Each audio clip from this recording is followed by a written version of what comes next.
Fala pessoal, nesse vídeo eu vou te passar alguns truques aqui do Visual Studio Code para que você aumente. Dizem o pessoal por aí que isso deve aumentar a sua eficiência no Visual Studio Code em pelo menos 50%. Tá? Então, só para você entender o nível que é isso aqui. Só que isso aqui é meio que uma linguagem de programação. No Visual Studio Code, a gente tem um negócio que chama Emmet Abbreviation, beleza? Eu não entendo muito bem disso, mas eu uso muito isso, tá? Então, tipo assim, às vezes, quando eu estou ensinando, eu tenho que me segurar para não digitar alguma coisa assim, porque eu sei que muita gente vai questionar o que é isso, beleza? Mas é quase que uma linguagem de programação e no final eu vou te deixar uma tabelinha onde você tem um cheat sheet, né? Você tem você pode até baixar em PDF tudo que você pode fazer com isso aqui, beleza? Eu acho que tá tudo lá porque é muito grande. E pode ser com HTML ou com CSS. Então, só para você entender, eu vou apagar esse HTML e uma das coisas que você já deve ter visto, eu já devo ter te falado disso, é que para a gente criar um HTML, a gente aperta o exclamação. E aí a gente vê exatamente o que eu te falei, Emmet Abbreviation, beleza? Esse Emmet Abbreviation é justamente o que a gente vai utilizar e isso aqui é quase que uma linguagem de programação, beleza? A gente só viu umas coisas muito simples, mas dá para fazer coisas muito complexas com isso aqui e salva tempo demais. Então aqui eu já salvei pelo menos alguns segundos criando HTML aqui, né? Então vou colocar aqui PTBR, não faz a mínima diferença para o que a gente vai ver aqui, mas só para já colocar, tá ali. Beleza, o que a gente pode fazer? A gente já viu outra coisa também, que seria criar o link, aqui no caso, na head, né? Então, isso aqui também já é uma mão na roda. Eu quero colocar CSS. Eu posso fazer o seguinte, link, CSS, enter, só digito o caminho do meu CSS aqui, beleza? Simples assim, não tem nada que adicionar. Então, isso aqui já também a gente já viu anteriormente. Mas umas coisas que a gente não viu ainda é o seguinte, por exemplo, suponha que eu queira criar uma div, essa div tem que ter uma classe, essa classe vai se chamar classe 1, beleza? Classe 1. Aí eu quero pôr outra classe nessa div.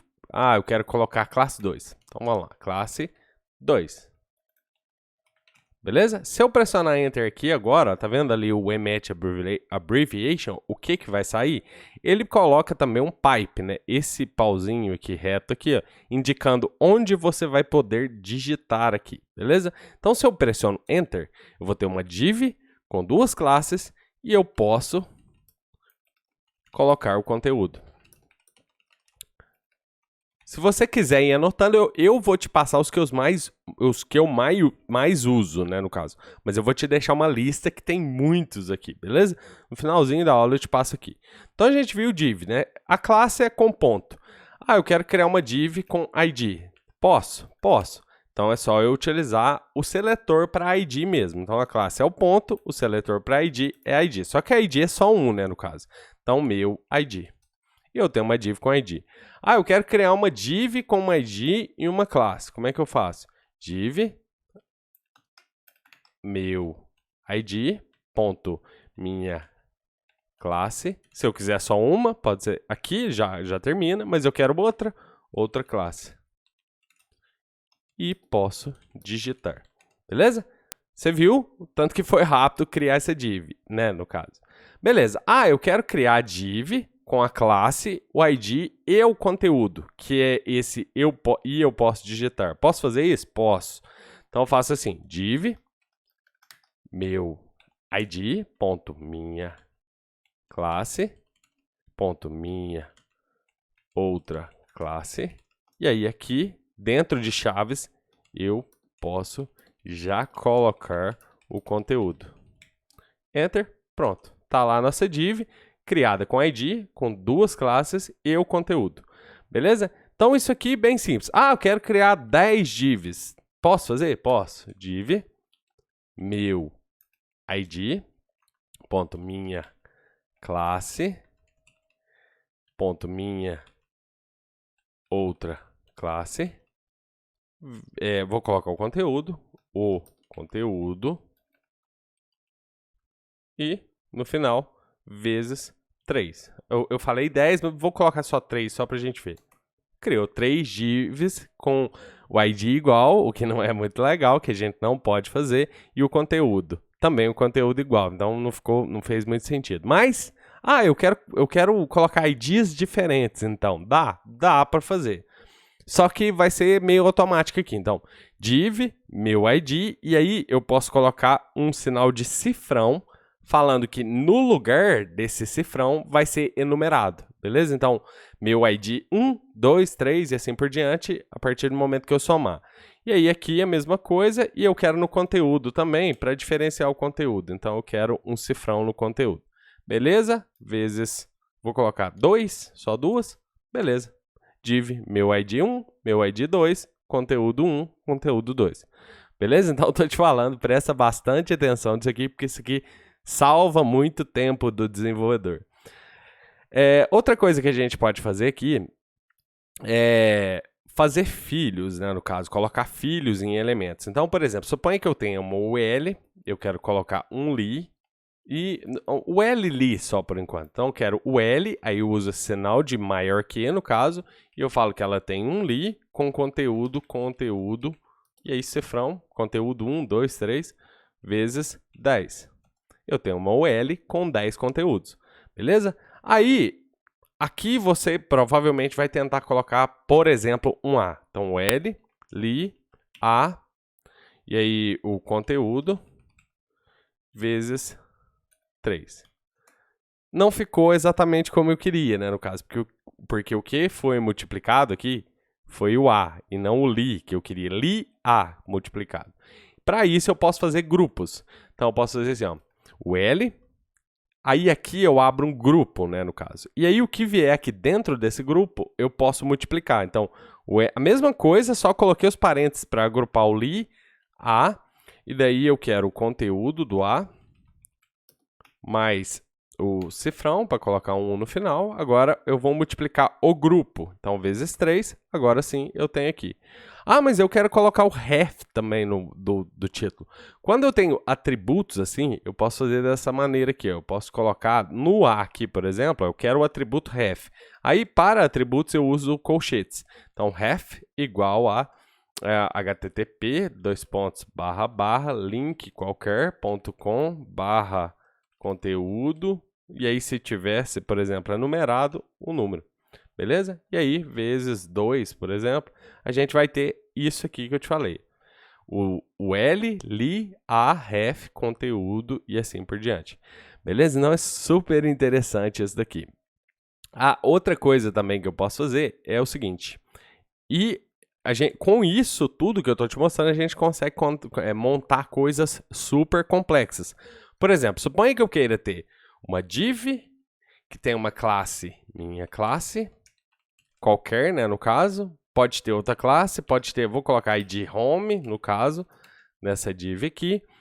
E essa div vai ter como filho um h1, que vai ter o conteúdo qualquer. E dentro dessa div eu também quero colocar um p, então mais, porque é um irmão, no caso que eu estou colocando, p com conteúdo com qualquer conteúdo. E dentro desse P, agora é um filho do P. Eu quero um A que tem o conteúdo clique aqui. E daí, quando começa a ficar muito grande assim, geralmente eu tendo a criar os elementos mesmo. Mas dá pra gente fazer. Ó. Por exemplo, eu tô com um A dentro do P, no caso aqui. Então agora eu quero continuar o texto que está no P. Então, para eu fazer isso, eu coloco, no caso, mais, porque é um irmão do A, o texto do P é um irmão do A. Eu vou colocar, clique aqui para saber mais, beleza? Então, o que ficou aqui? Deixa eu colocar um espaço aqui entre isso aqui e isso aqui, beleza? Não tem problema algum.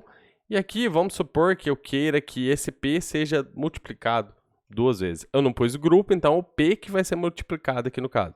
Então, executando, volta aqui, ó. Para você ver. Na verdade, não foi o P que foi multiplicado. Vamos voltar lá, porque o que eu multipliquei foi para saber mais. Então, vamos voltar aqui e vamos colocar um grupo aqui envolvendo o P inteiro. E aí, eu quero que o P seja multiplicado. Beleza? E aí, eu não cheguei a fazer nada aqui, então vamos voltar aqui. Deixa eu colocar de novo para ele pegar, beleza. Vou pôr 2 de novo, agora ele pegou. Porque se não aparece esse aqui, ele não pegou, certo? Então, se eu der Enter, eu vou ter isso aqui, ó. Uma div, que tem uma classe, que tem um ID, que tem um H1, que tem um irmão, que é um P, com conteúdo, que tem um filho, que é um A. Clique aqui, e aí eu baguncei ele no espaço, o espaço acabou ficando dentro do A. A gente pode voltar e corrigir. Então, o espaço não é para ficar dentro do A, é fora do A aqui, agora sim. E aí, voltando aqui, eu vou mandar de novo ele multiplicar por 2, beleza. E aí, agora a gente pode colocar o link. A gente poderia também colocar o link aqui, se a gente quisesse, eu já te falei disso, né? Se eu quisesse colocar aqui, ó, ref igual a... vou colocar home, por exemplo, só um target aqui, home, e aí no finalzinho, só para ele lembrar, 2. E executando, a gente tem exatamente o que a gente queria. Então, uma div com uma classe, com uma home, entendeu? Dá para você fazer o que você quiser. Às vezes você está criando uma estrutura, você quer lá um main que tem dentro do main, no caso aqui, vamos pegar uma section, que tem dentro da section tem um H1, por exemplo, que tem o conteúdo. Se você quiser colocar o conteúdo, nem precisa também. Por exemplo, eu tenho uma section, aí tem um H1, aí depois do H1 tem uma div, e aí dentro da div eu vou ter um P, por exemplo, e aí dentro do P eu vou ter um span, por exemplo, e aí eu posso fazer com que esse P, por exemplo, se multiplique por 3 vezes. E aí executando eu tenho uma section, e aí é interessante que se eu digitar o conteúdo, der tab, eu vou cair no meu span, der um outro tab, outro span, der um outro tab, outro spam, beleza? Então, eu não preciso necessariamente colocar o conteúdo, porque o conteúdo é que costuma deixar o emmet muito grande, né? Você viu que eu fui passando aqui para cá, né? Então, só para que você entenda, eu posso fazer essas coisas super complexas aqui no HTML. Aí você me pergunta, mas e no CSS? Dá? Dá também. Eu não vou criar um arquivo de CSS separado, eu vou criar uma tag style aqui. Style. Beleza. Eu vou colocar no body aqui só para exemplo. E aí aqui tem muita coisa, não vou passar por tudo aqui, mas só para você entender, eu poderia, por exemplo, falar assim, eu quero width 100%, no caso, então W sem P, né? Width 100%, height sem VH, por exemplo, então H sem VH, beleza? Ele já cria para você. Eu quero um margin, por exemplo, então M10. Aí eu quero, se eu não pôr nada é pixel, se eu colocar aqui, ele vai pegar RAM. Então 10 RAM. Eu quero padding, por exemplo, 10 RAM. M, por exemplo, se eu quiser, o porcento é P, não é o símbolo de porcentagem. Então 10P vai ficar padding 10%. Beleza? Eu quero colocar display flex, DF. Display grid, por exemplo, DG. Display none, DN. Display block, DB, beleza? Então é simples assim. Eu quero colocar um background, BG, beleza? Ele já põe preto para você, pelo menos aqui para mim pegou preto, mas você pode pôr a cor que você quiser. Eu quero background color, BGC, já tem. Eu quero background image, BGI, e eu tô dentro do outro aqui ainda, aí sim, BGI. Background image, só colocar o URL aqui, beleza? Deixa eu ver se eu lembro de mais algum. Não tá vindo nenhum na cabeça, mas só para você entender, deixa eu te mostrar o link que eu te falei que eu ia te passar. Isso aqui, ó, é um cheat sheet. Eu não sei se você já ouviu falar dessa palavra. É uma tabela de... não sei a tradução literal disso aqui, mas é uma tabela com todos os exemplos que você pode utilizar aqui. Se você descer aqui embaixo, olha o tamanho dessa tabela, porque a fonte é super pequena aqui. Agora, se você descer aqui embaixo, você tem CSS. Daí você tem abreviações, ó, position relative, pos 2.s, position static. Por exemplo, ó, vamos testar isso aqui. Position absolute, então pos A no caso, né? Então position absolute, pos A não funcionou como eu imaginava, né? Vamos ver, pose. Posar. Position absolute. Pose, no caso ali, eles estão colocando 2 pontos, mas eu acho que não vai ser com os 2 pontos ali no caso, né? Vai ser direto aqui pra gente. Pelo menos pra mim. Depois me fala aí o que deu pra você. Então, poser, posef, T é top. Então eu posso falar, por exemplo, T10 ham, por exemplo. Top 10 ham. B é bottom, então, né? 10 ham. Right 10 ham. Left 10 ham. Beleza, então TBRL são top, todas essas propriedades aqui. Voltando aqui, a gente tem float left, então FL. Então, muito legal, né? FL. Interessantíssimo isso aqui, gente. Para CSS, eu confesso para você que eu não uso muito isso aqui, porque eu nem sabia que funcionava. Mas agora olhando aqui, ó, box sizing border box BXZ. Ó, que delícia. BXZ. Pronto. Muito legal isso aqui, né? Então, eu vou deixar esse link aqui para você ir estudando aqui no caso. Se você ficar fera nisso aqui, meu filho, você escreve CSS em, sei lá, segundos. Você escreve um HTML inteiro. Se você tiver com isso tudo na cabeça, você escreve um HTML inteiro e um CSS em minutos, né, no caso. Beleza, então eu vou deixar essa aula aqui. Assim, eu só queria falar para você que é sério mesmo, muitas dessas coisas agiliza muito a vida. Eu usava mais para HTML, mas quando eu fui gravar isso aqui, eu vi que tinha para CSS também. Então, super interessante. Beleza? Eu vou deixar esse vídeo aqui assim e a gente se vê no próximo. Grande abraço.